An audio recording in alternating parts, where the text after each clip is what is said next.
Welcome back to another week on the Catholic Toolbox, the art of practical Catholicism. I'm your host and founder, George Manasseh, here as we equip you with practical tools to live the Catholic faith in our modern world of today. And we often hear on the show about spiritual warfare, fighting to become saints, to get to heaven, every day fighting the forces of evil. But here, let's go into the temporal affairs of the world and talk about war. Just war, the topic of just war. So I've brought in here this week, Dr. Robert Haddad. Welcome aboard to the Catholic Toolbox again. Yeah, thank you very much, George. Happy to be back.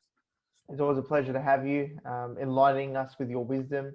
And let's not start any wars here on this episode, but let's talk about the wars and the whole concept of just war and the whole situation. I know many people are thinking about it now in light of the fact that Ukraine's been invaded by Russia, and we've seen over the past decades, the United States invading many countries, including Iraq. And there's many people in the Middle East who've come from the Middle East, migrated, and understand, the whole concept of war, including my parents. I'm a son of a migrant parents, and war is something which was very real. It was a big reality. So people want to make sense of it, especially in light of the teaching of the church. So if you could enlighten us on the whole concept of just war, where does war fit in the temporal affairs of the world? Well, as a starting principle, I'm going to say something very radical. War is evil. War is not a good thing. War is not part of God's plan for humanity. War enters into the world, enters into humanity because of sin. And in God's original plan for humanity, we were to be in union with God. We walked and talked with God. We had an awareness of God. Our intellect and will were subject to God, and our passions and appetites and desires were subject to reason. And there was harmony between man and woman. There was harmony between humanity and nature and humanity and God. So where does the first conflict come into being? With the original sin. And as soon as we have original sin, all turmoil comes into all these relationships. Within ourselves, there's now disharmony between the flesh and the spirit. There's a conflict there. Rather than being under the dominion of the spirit, now we are subject to the desires of the flesh, wayward desires of the flesh. Rather than being in harmony with each other, man and woman, there's conflict. And we see Adam straight away blaming Eve for the original sin. She made me do it. And then, of course, worst of all, there's estrangement between humanity and God. And we're cast out of paradise, etc., etc. And we have the first murder when Cain killed Abel. So war is inherently never a good thing. We see in all wars, we see killing, we see murder, we see rape, we see destruction, and that's commonplace. And no one can say, hey, that's a good thing. I'd like to be part of that. You're a newly married man. I'm a married man with a family. I got boys now 20, 21 years of age. I don't want them near a war, okay? But and this is a big but, the church has always had a doctrine called just war. Well, at least since the time of St. Augustine in the 5th century.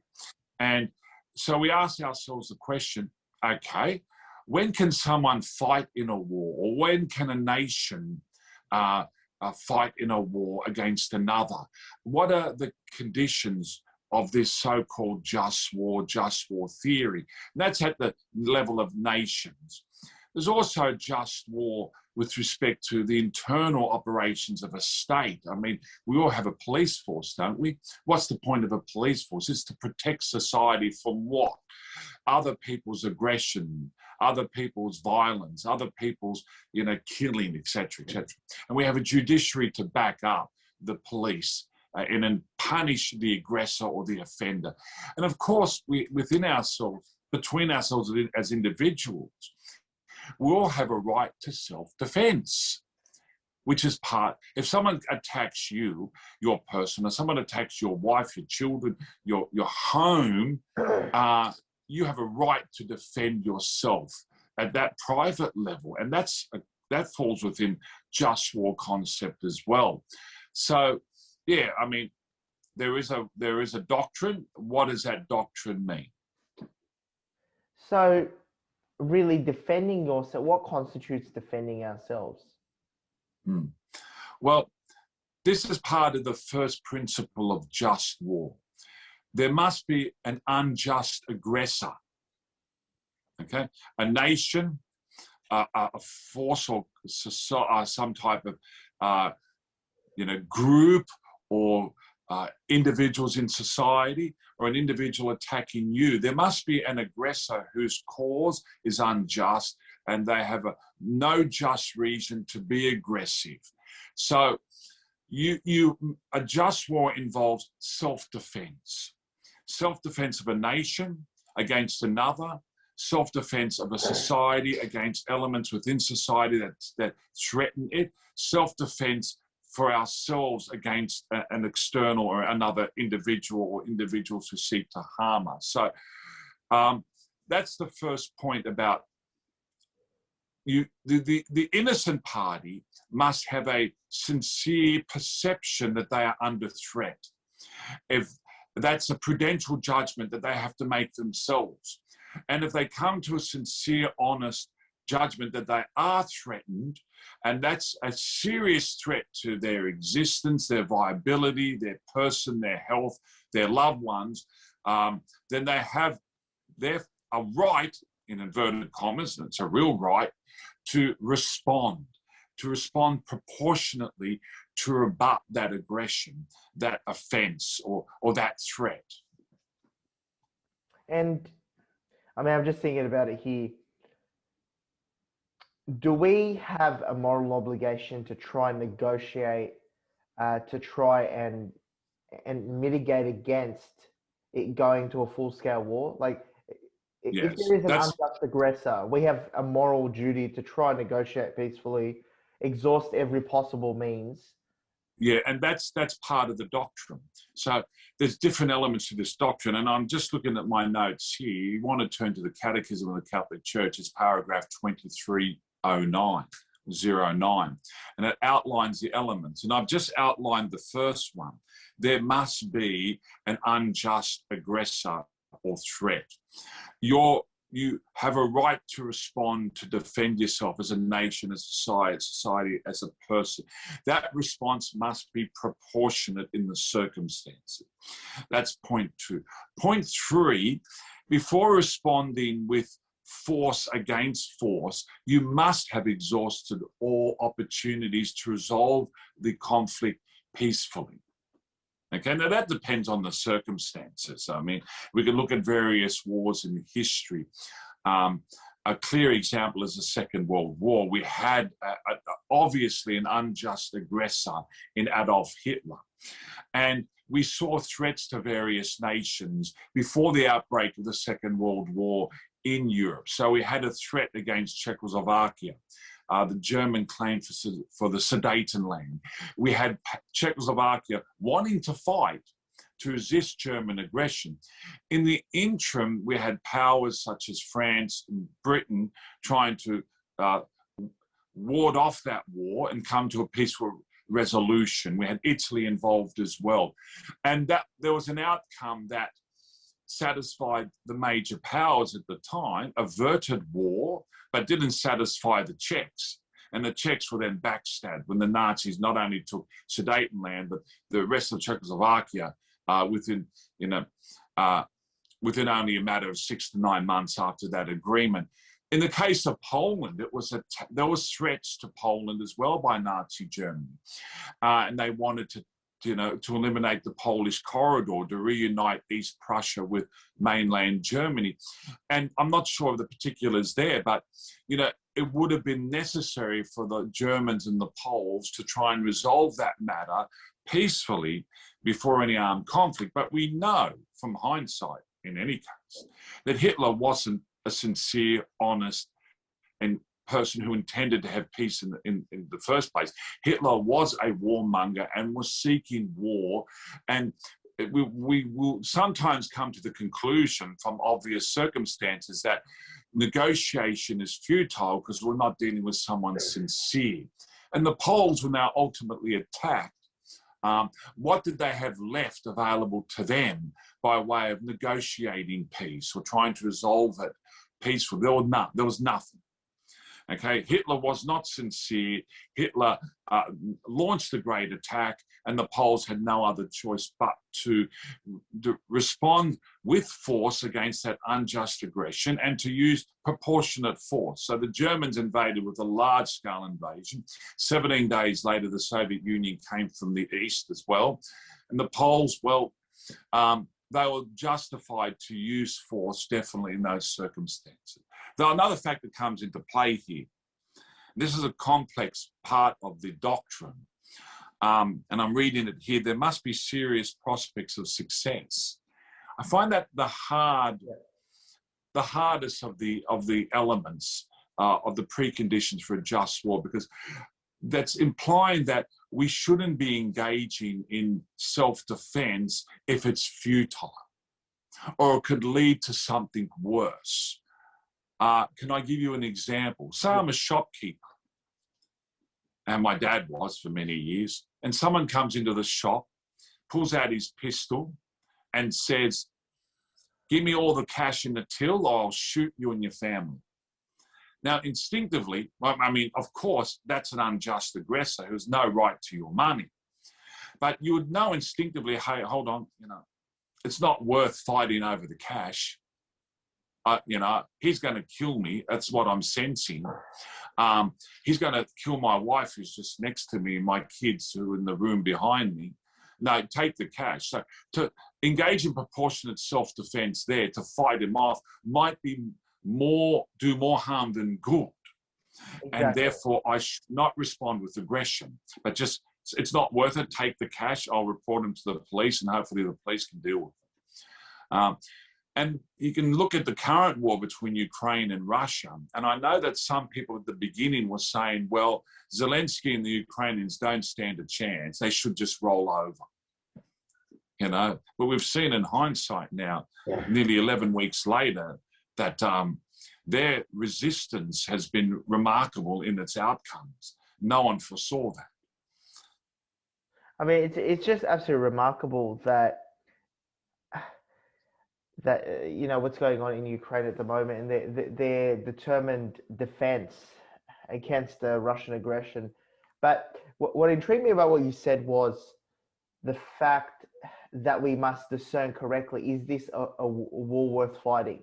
I think we discern these things in everyday life, even outside war, but our day-to-day wars. How do we go about doing that? Let's focus in on that well enough. Like, in terms of a large-scale war, let's say two nations fighting each other, what's a way to go about that? I mean, it's a pretty clear-cut. Well, the first condition to go about that is that it's the decision of the legitimate authority. That is the legitimate government. They are the ones who, and only they, have the right to make the call on armed resistance or to fight a just war. So in the case of Ukraine, there's not many people I know who doubt that the Zelensky government is a legitimate government of Ukraine, though I do know some who doubt that, but they're in the realm of the ultra conspiracy theorists who think that his election was rigged, and if it was rigged, he's not the legitimate authority, he's not the legitimate government, he has no right to call for resistance. But from looking at it, facts straight as they are, the prima facie situation, that he's the legitimate government, it's his call. Now, say you as an individual, you're attacked. Whose call is it? It's yours. What criteria do you use to determine whether to fight or not? Well, it's a matter of your own prudential judgment in the circumstances. And St. Augustine wrote about this. And St. Augustine was rather he wasn't so restrictive here. He understood that people make a decision sometimes in the heat of the moment at very short notice, and that they have to make that decision according to their own subjective perceptions at that moment. So, you know, if I'm just walking down the street doing my normal morning exercise, and someone comes charging at me with a 12-inch knife, you know, I've got a split second to make a decision. And these are decisions police have to make in many circumstances, and they can't go through a checklist one by one in comfortable time to tick off the boxes as to whether the perceived threat is valid or not. They have to make an impulsive decision. Yeah, that's right. And the doctrine is in favor of, you know, people making a decision that they believe genuinely to be what the case is, what the situation is at that moment. They might be objectively wrong in hindsight, but at the time that was the perceived threat, and they had that real fear, and they can act on that to engage in proportionate self-defense. Exactly, because that's in keeping with the situation, because there is criteria that we have to follow, but that being practically applicable in the situation is what the situation is presenting based on the time. You know, if there's a foreseeable threat, you obviously have more time to work with. If you're attacked in the park, you only have a split second to make a decision. Even though so what you're saying is, if you look back, let's say if you made in hindsight the wrong decision, whether or not to fight for your life with a split second situation, it would have been morally justifiable at that point in time because you did everything you can with the situation. Yes, according to your conscience at the time. Exactly. Your perceptions at the time. Now, it's easy to be wise in hindsight. Now, we see often with police and police shootings of people who are aggressors, attackers, etc. And later on, there's a public outcry, and you know, then there's followed some type of inquiry, judicial inquiry, or royal commission, or whatever. And again, it's easy to be wise in hindsight, and it's easy to make judgments when you're not the person under pressure at that moment. And sometimes you have to feel sorry for people who really felt genuinely that their lives were threatened, and they responded impulsively at the time, and at the time they felt they had no other choice. But there are circumstances where it's quite obvious that, you know, the threat is there, but it's not really seriously dangerous, and your response must be proportionate. So if I'm driving to a venue and parking my car, and there's some louts throwing eggs at my car, and eggs could cause some damage to my car, the paintwork, you know, whatever. Now, I have no right there to use fatal force, for example. You know, I can, of course, defend my property, you know, but I can't use excessive force. That wouldn't be just in the circumstances because it's disproportionate. Exactly. I think it's very clear to me, you know, what you're trying to say. I hope to many of our listeners, they understand the mindset that we have to approach anything. Let's look at larger scale situations. I know you wanted to speak about the situation in Ukraine and Iraq. So let's look at the practical application in those situations with the teaching of the church and the proper discernment that we spoke about, this whole criteria. Well, let's look chronologically here. That is the first of these two wars, okay? We have a superpower in the United States invading a smaller power, Iraq.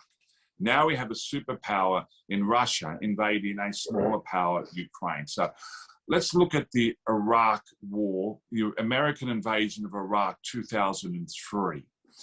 At the time, I was rather indifferent about whether this war was just or not. I didn't like Saddam Hussein. I generally, with exceptions, you know, pro-Western, and I heard and I knew that Pope St. John Paul II at the time was against this invasion and declared it to be an unjust war. I was aware of that. I remember watching Fox News and thinking, well, they're hyping this up. You know, this is just jingoism. And I was beginning to have doubts about whether America should or really had a moral case for intervening in the war. So when you look at it, America goes with Britain and other countries, including Australia, to invade this nation. Did they have justification to invade this nation? What was their grounds for invasion? Well, they claim that Saddam Hussein had weapons of mass destruction. Okay, and that he has used them in the past. He used them against the Kurds and other people internally in Iraq. He used them in the Iran-Iraq war from 1980 to 1988. He was an aggressor in the invasion of Kuwait in 1990-91. So they built the case by saying, well, here's a mad dictator running Iraq. He has got a history of aggression and murder and slaughter and repression. He has used chemical weapons in the past, and he's still got them, and will use them again. And he will use them against the United States. Was this factual? Did he still have them? And was he threatening the United States? Well, one could conclude that, well, he might have still had them. There was no evidence specifically. It wasn't absolutely certain. They tried to build the case in the international forum, and I think they were struggling.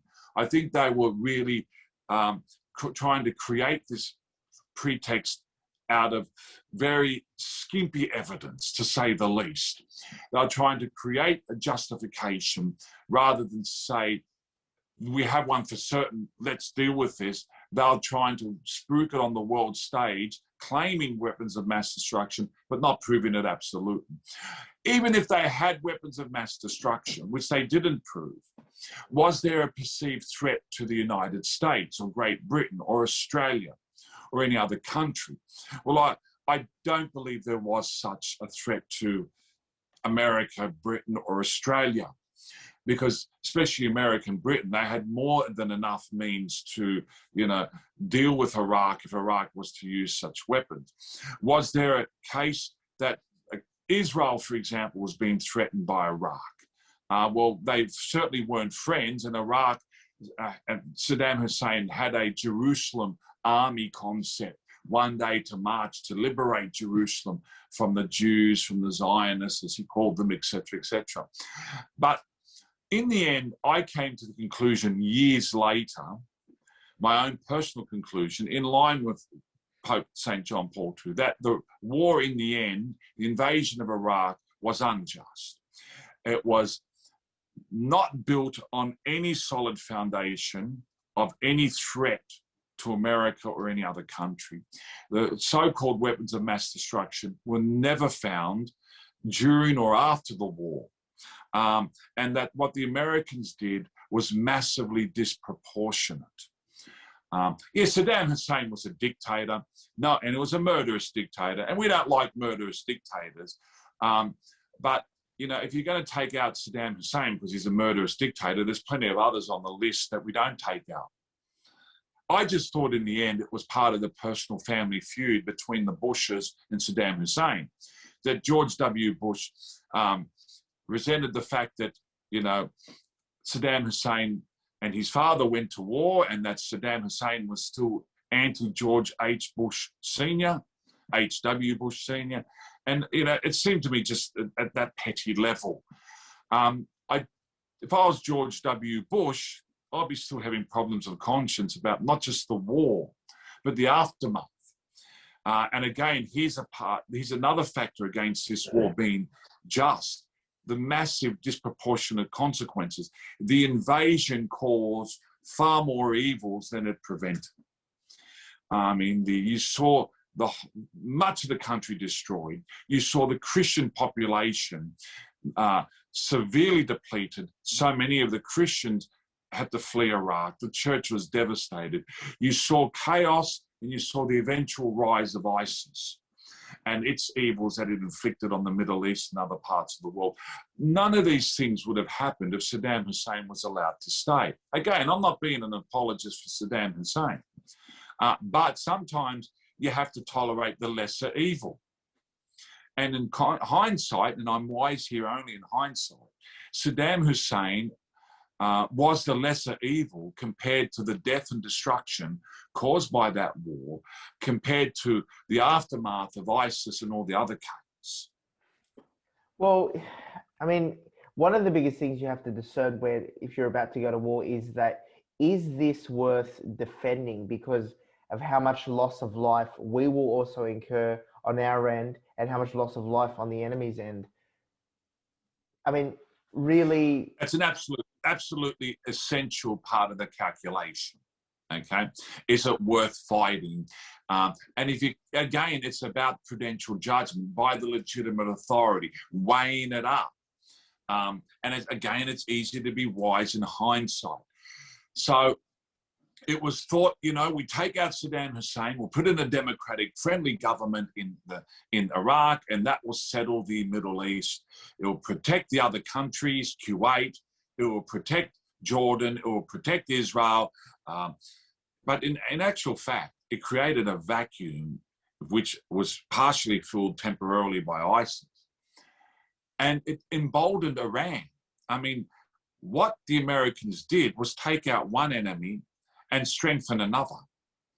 Because much of the influence in that part of the world, the influence vacuum was filled by Iran, which is another power, much more powerful now than Iraq, and much more antagonistic to the United States. So, yes, weighing it up, the consequences cannot be worse than the evil you're trying to remove. If I go back to another war, the Vietnam War, where the Americans fought for over 10 years, was that a just war? Many doubted it was, but they were of the left. They were of the hard left, and they wanted communism to prevail and spread throughout the world. They supported communist China and the Soviet Union. They supported the spread of communism. I think it was a just war to fight the spread of communism and to fight the spread of communism in Southeast Asia. And we see the consequences of the failure. Because the Americans failed in South Vietnam, the whole of Indochina fell to communism, and you had millions slaughtered afterwards, which wouldn't have happened if the Americans had succeeded in, you know, preventing the spread of communism in Southeast Asia. Again, no war is a good thing. Okay, the Vietnam War inherently was not a good thing. Millions of Vietnamese died, 58,000 Americans died, 501 Australians died, and others died by the thousands. But there was a just cause in trying to fight the spread of atheistic, repressive communism at the time. Though if I go into a parenthesis here, the real solution to fighting the spread of communism was not our force of arms, but really the message of Our Lady of Fatima. And if that was lived out and, you know, fulfilled, that was the way, that was the heaven's plan to fight the spread of communism, rather than our own military might, our own strength. Here's an interesting thought which has occurred to me, is now cross wars, where, let's say, in the case of Vietnam, many countries came in to fight Vietnam. Let's look at the Australian context where we joined that fight. What perceived threat was there to Australia with the war in Vietnam, and how do we justify joining a war with multiple other allies and then sharing, let's say, the results or what's to come out of it, or the benefits?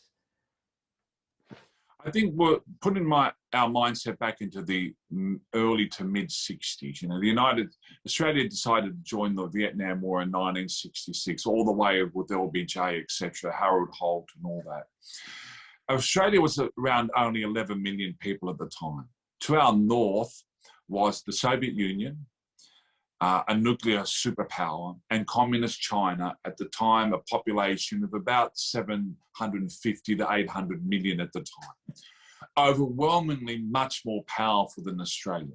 And on the aggression path, trying to take over South Korea, having taken over North Vietnam and infiltrating into South Vietnam. So the view was this theory called domino theory, that one country after another was falling to communism through these, you know, superpowers, Russia and China, sponsoring guerrilla movements, you know, People's Liberation Army movements in Southeast Asia and other parts of Asia.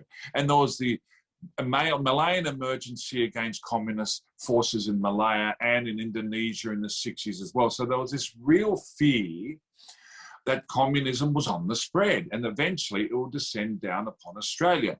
And Australians, well, were rightfully fearful. I mean, they had just a generation earlier experienced the Japanese descending from the north and fighting Australia in Papua New Guinea and other parts of the southwestern Pacific, and Australia herself being bombed hundreds of times by the Japanese. So it happened once, it could happen again. And China and the Soviet Union combined were more powerful than Japan was. And so there was a need, there was a perceived threat, there was an aggression, and there was a genuine fear of Australia being ultimately attacked. And remember, and still in the 60s, Australia was more of a Christian nation than it is now, and we feared communism because of its atheism. And so there was that added factor that bolstered the cause of so-called cause of righteousness against the communist atheist enemy. Whether we have that morality today, I don't think so. That's the problem, because we're far more materialistic, less spiritual, far more woke and perverted in so many ways. We wouldn't have the same motivation. So that was the justification for Australia being involved in the Vietnam War, allied with America, the power that could fight and win this war. But ultimately, they did not succeed. Okay. So, Robert, look, let's go into a bit of an analysis from what Pope Francis and Cardinal Parolin and what Rome is saying regarding just war in the situation of Ukraine. Yes. Pope Francis has been saying a few things lately that have caught the attention of a lot of people. I'll read you one quote here, and this is a message he gave to the Russian Orthodox Patriarch Kirill in the course of this current conflict, 16th of March 2022. There was a time even in our churches that we talked about a holy war or a just war. Today we cannot speak like that. The Christian conscience of the importance of peace has developed. So that raised a lot of eyebrows. What's Pope Francis saying here? Is he saying that the traditional concept of St. Augustine, etc., is not authentic, it's to be tossed out, there's no such thing as just war, and no one should fight in any war? Is it a pacifist position? That's what some people are fearful of here. I'll give you another quote, though, of Pope Francis in his encyclical Fratelli Tutti. Quote, "We can no longer think of war as a solution because its risks will probably always be greater than its supposed benefits. In view of this, it is very difficult nowadays to invoke the rational criteria elaborated in earlier centuries to speak of the possibility of a just war." And then Pope Francis goes on to quote Pope St. John Paul II, "Never again war." So I think that in the context of Fratelli Tutti, we get a clearer understanding of Pope Francis' intentions. I don't think he is intending to completely abrogate or abolish the concept of just war. He's just saying, looking at the criteria, it's very, very difficult to tick them off today. So the practical application of... Yeah. I mean, I don't think you can have a just war anymore from the point of view of being the aggressor. Yeah. The instigator. I still believe you can have a just war in the case of being the defender. Yeah. At a national level, at a societal level, and as a personal level. And I've got quotes here from Pope Francis' 2IC, Cardinal Parolin, made 3 days later, 19th of March 2022, in an interview. And I'm happy to read this quote out. He says the following: "Ukraine is resisting Russia based on this principle." Well, what's the principle? Principle of self-defense. He goes on to say, "The international community wants to avoid an escalation." That's of the Russia-Ukraine war. "And so far, no one has personally intervened. But I see that many are sending weapons. This is terrible to think. It could cause an escalation that cannot be controlled. However, the principle of legitimate defense remains." And elsewhere, Cardinal Parolin, another interview on the 29th of April, says, does this mean that the right of self-defense no longer exists? Of course not. One cannot expect someone unjustly attacked not to defend his loved ones, his home, his homeland. So for me, Cardinal Parolin is stating what the traditional teaching is. There is a right to proportionate self-defense of nation, of home, of person. But Cardinal Parolin is adamant that we need to be doing other things, and the international community is not engaged in doing other things with respect to Ukraine and Russia. So there's plenty of countries sending weapons to support Ukraine, but Cardinal Parolin is saying that the international community is not doing enough to peacefully resolve the issue, or to resolve the issue and bring about peace in Ukraine. So I guess there's some valid arguments, some valid points there that he's making. So if you want to look at the Ukraine-Russia war in detail, and ask yourself the question, is it a just war from the point of view of Russia? Is it a just war from the point of view of Ukraine? I'm happy for you to play devil's advocate here if you want to argue a particular point, and I can either agree or disagree with you if you want to have a look at it from the point of view of Russia first. Okay, so with the Russian situation, I have heard it said that the whole involvement in NATO and stocking up weapons prior to the Russian invasion is what triggered Russia to respond in the way it did. Is it justified for Ukraine to have been trying to get involved with NATO, given the sensitivity of the situation, and stocking up weapons and placing them on the border of Russia? Yeah. I mean, that's what you often hear. I'm sympathetic with the argument that Russia feels threatened. There's no doubt about it. We've seen now that Russia is really a lot weaker than it really is. And it's a $2 trillion economy up against $40 trillion of economies in NATO and the United States. Of course, Russia remains the preeminent world nuclear power with the most nuclear weapons and hypersonic missiles. I think that Russia's concerns about Ukraine joining NATO have a lot of legitimacy. And I think what was not exhausted is negotiations to find an alternative to Ukraine joining NATO. We have to respect Russia's concerns. I mean, Ukraine was for centuries part of the Russian Empire and the Soviet Union. I support Ukrainian independence. I support your right of Ukrainians to have a separate identity to Russians and a separate nation and have self-determination. But Russia has a right to feel secure. And on that basis, Russia had a right to raise serious concerns.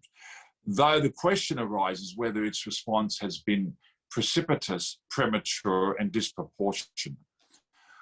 I'm of the view that it has been precipitous and disproportionate.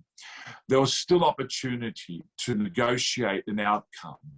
For example, Ukraine not join NATO, but have security guarantees from Russia in writing, in a treaty.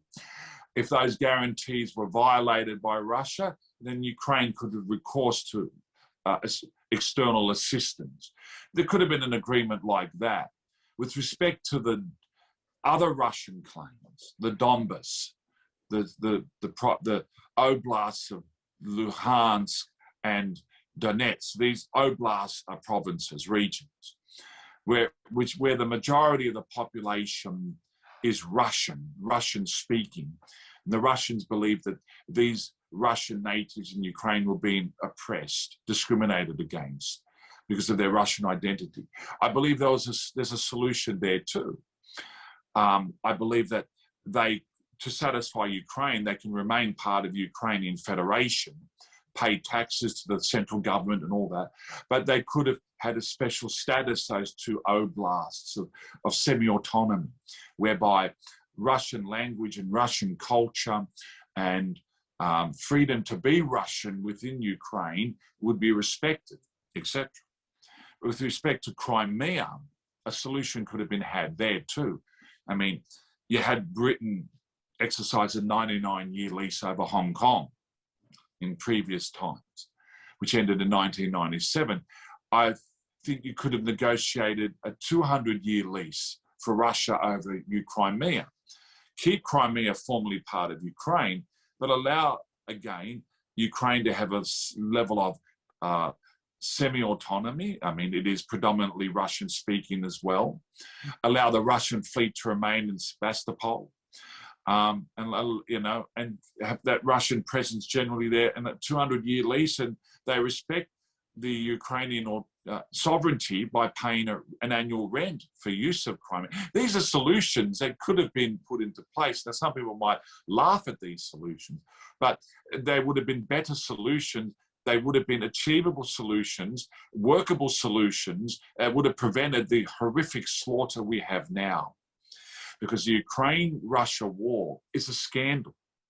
It's a war between Christian peoples, baptized peoples. And looking at it now from the Christian point of view, not just the geopolitical point of view, it is a horrific scandal causing immense harm, hurt, sorrow, pain, death, destruction, both for Russians and Ukrainians. I mean, about $700 billion worth of destruction has been wrought upon Ukraine, not to mention the worst destruction of families and fathers and husbands and sons and families, mothers and children being killed as well, all unjustly. What about the poor Russian soldiers? 26,000 killed already, and a generation of Russians which are born in the early part of this century when Russian birth rates were very, very low. These are conscripts, young men, the same age as my young sons or my boys who are 20 and 21. They are being sent to a war that really, I don't think their hearts are in it. For Russians to fight Ukrainians is like Australians fighting New Zealanders.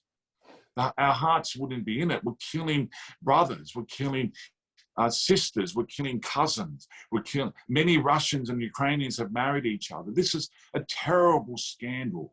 And between people who believe in the same God, in the same Jesus Christ, the vast majority of Ukrainians are Orthodox, like Russian, separate church, distinct church, but Orthodox, like the Russian Orthodox. There's a large percentage who are Catholic. They should not be fighting this war. This is an evil, disproportionate response that could have been averted. There was still room for negotiation. There was still room for compromise. That wasn't exhausted. Because it wasn't exhausted, the war is unjust. Because the war has caused far more harm than any potential good. The war is unjust.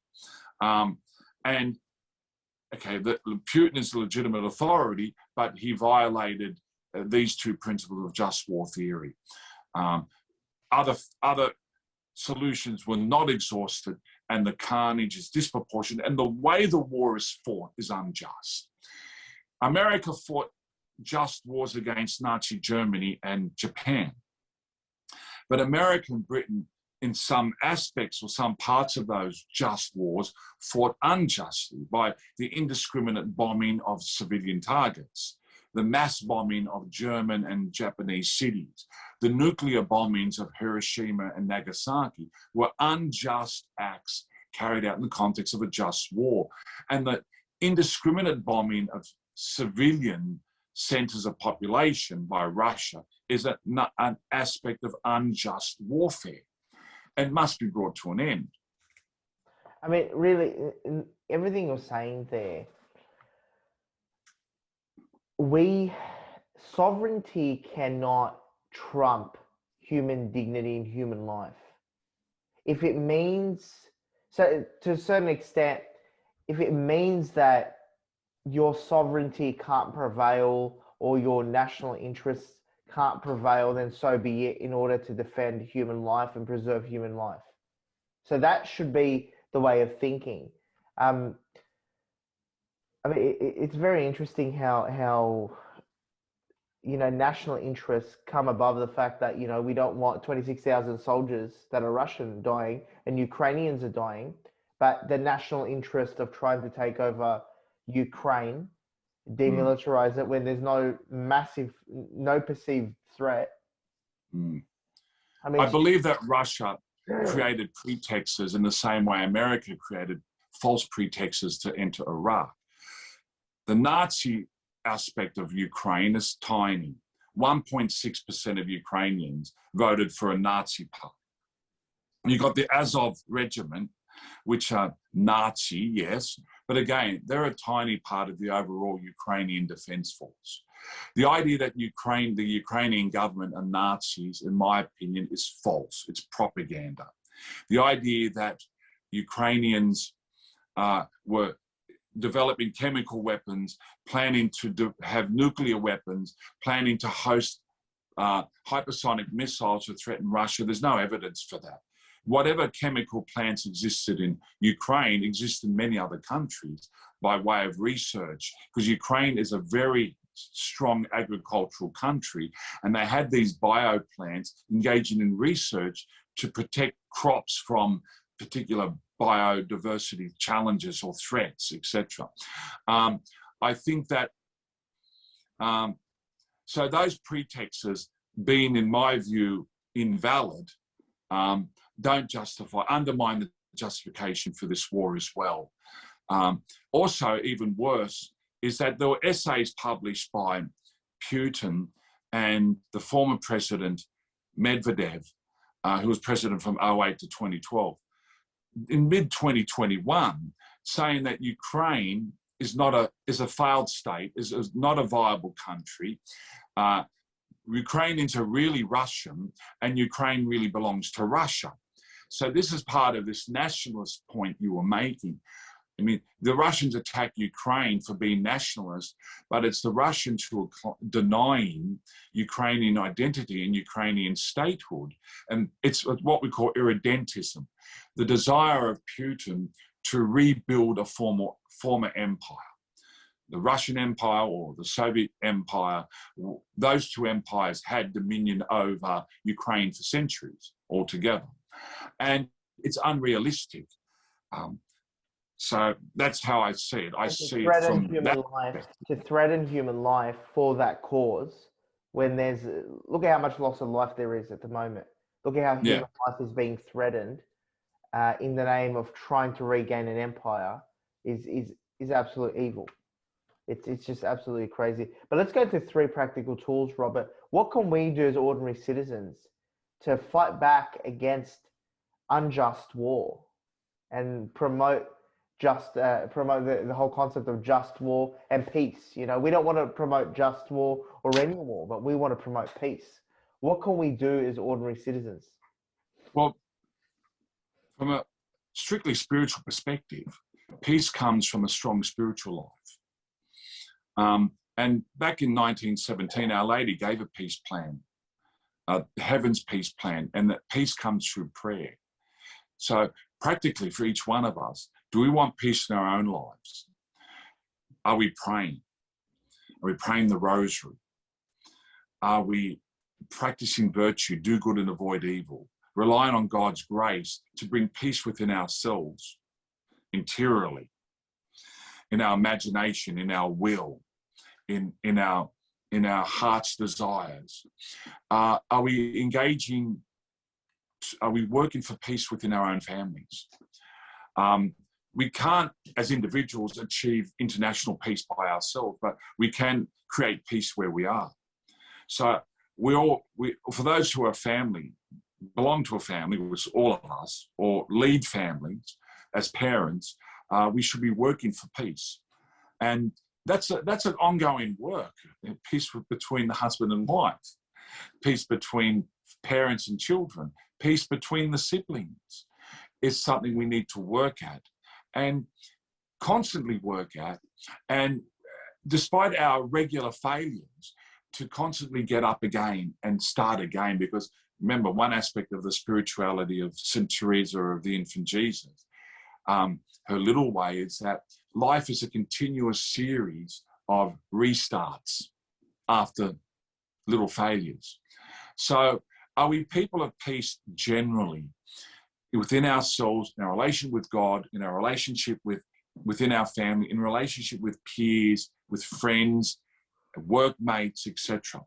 That's what we have to do, try and strive for in our daily lives. Because I try and do that, and I know I don't always succeed. So I have to restart, recommit. I work with people who sometimes doubt whether they really want peace. You know, there's a saying in the Psalms, I'm a person of peace, but when I speak, they war against me without cause. I'm peace-loving, but when I speak, they war against me without cause. I think I work in a situation like that. And so I have to be proportionate in my responses. And sometimes my responses can be rather vigorous and disproportionate. And I have to be careful of that. I think we also have to educate ourselves and others about just war theory, not because we want war or we want a just war, but because we have to avoid the other extreme of pacifism. Because in this time, in this age, if we show weakness, that invites war. Because not everyone is virtuous, not everyone is holy, not everyone believes in God, not everyone, you know, is Christian or wants to be Christian. There are ideologies and religions who do believe in aggressive war to advance their cause. Marxism, you know, Marxist-Leninism is a classic case. Class warfare. Our Lady was right. Russia would spread her errors and cause wars because Marxist ideology wants to cause class war and war between nations to advance that ideology, and they take advantage of weakness. And Weakness. so that would justify showing strength or Yes. or having arms or accumulating arms. Like in the famous, not in the famous words, but in the recent words actually of Peter Dutton, he said the best way to guarantee peace for the future is to prepare for war. And that's the best way to do it in an imperfect world. In a perfect world, which we don't live in, people would be God-fearing, would be righteous, would be people of peace and wanting to constantly work for peace. But we don't live in such a world. It's like nuclear weapons. I mean, nuclear weapons, the use of nuclear weapons on civilian targets is inherently evil. And we want a world which is disarmed of nuclear weapons. But to do so unilaterally would invite nuclear war, because there are nations and ideologies that would pounce at our, you know, withdrawal from nuclear deterrence and then engage in nuclear war to achieve quick, swift victory at whatever terrible cost. So you know. So having strength to deter evil is a good thing, but should never be used as much as possible. It's a necessary evil. To have armies, to have weapons, to deter potential aggressors and to keep the peace through those means is a necessary evil.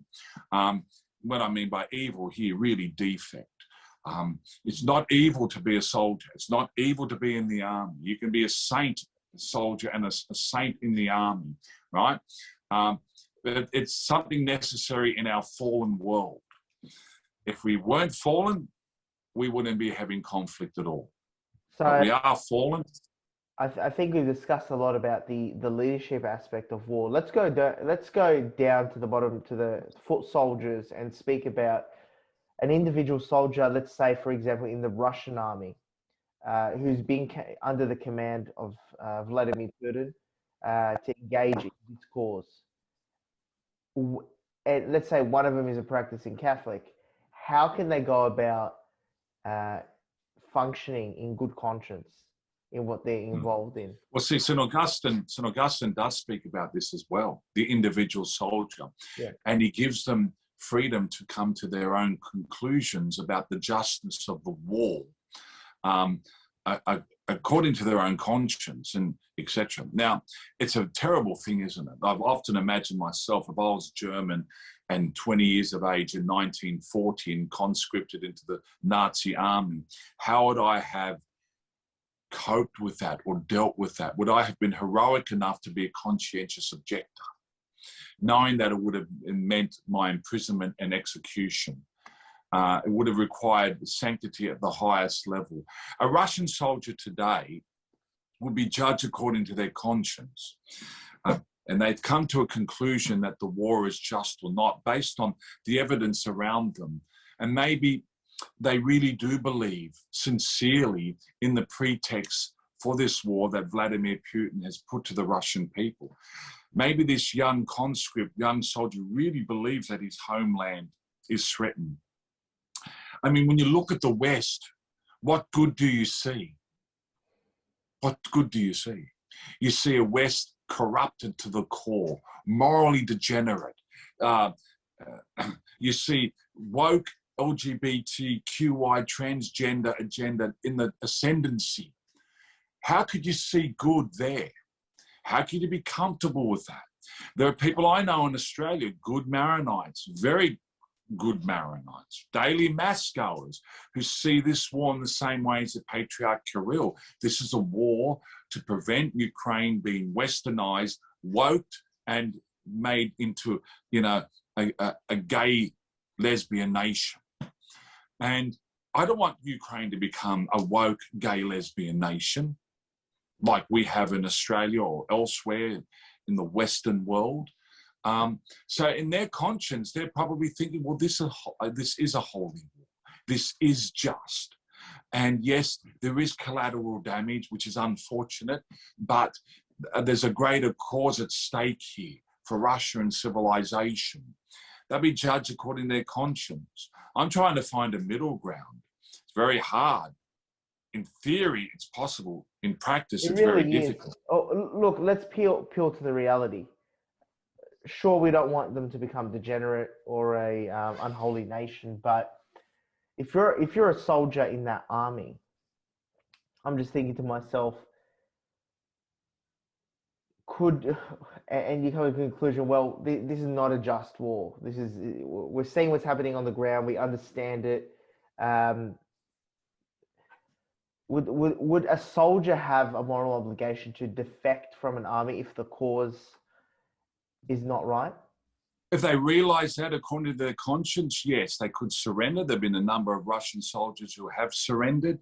They could, you know, defected. They could have gone AWOL, you know, missing in action, etc. Or they could, if they do believe in the cause, they need to still, though, act justly in war. So they need to avoid killing prisoners, for example. Yeah. They need to not kill those who surrender. They need to treat soldiers who have enemy combatants who have surrendered justly and humanely. They need not destroy civilians, centers of population, or target and kill civilians. They have to act justly in a war that overall is, in their minds, is just. And that concept comes from John the Baptist. When he was baptizing people in the Jordan River, there were, you know, guards who came up saying, what should we do? And he instructed them to use their weapons justly, not to be cruel, etc. So he didn't say, you know, throw away your weapons and you know, just disappear into the ether. So yeah, there are different options. But to answer your question, you know, directly, if I'm a soldier in the Russian army and I really believe this war to be unjust, there is an obligation on me somehow, some way to withdraw from it. And I could go up to my commanding officer and lay down my weapons and say, I'm not going to fight anymore, be arrested and be imprisoned. That's an option. I don't think Putin is executing soldiers who would do that. Nazi Germany would have done that. So you needed the courage of a martyr in that situation. You could surrender, you could defect, you could go AWOL. These are options, etc. So yes, there is an obligation to not participate in an unjust war if you believe it to be unjust according to your conscience. Absolutely. And what's your final message of peace, Robert, for the world? Well, I'm a strong believer in the message of Our Lady of Fatima. I'm a strong believer in the teachings of Jesus Christ. I'm a strong believer that war inherently is evil, though there is you can fight just wars, and these just wars can be noble causes. I would say strive for peace within yourself and your relationship with God, your loved ones, your friends, and those around you. Be peacemakers where you are. The rosary and other forms of prayer are instruments of peace in the world, and that's how we should be living. We don't want the scandal of war, and especially war between Christian peoples. Absolutely. And thank you very much for being with me here on the Catholic Toolbox, Robert. It's been absolutely amazing to have you. I'm honoured to be on. Thank you for the invitation, and thank you for your work. And in these dark days, the more good people who do good work, the better. God bless you. Thank you very much. And thank you very much for tuning into the Catholic Toolbox. If you want to check out our podcast, you can download it on thecatholictoolboxshow.com. That's thecatholictoolboxshow.com, or get it wherever you get your podcast. So thank you for tuning in to the show. May God bless you. Until next week, God bless. Take care and take action.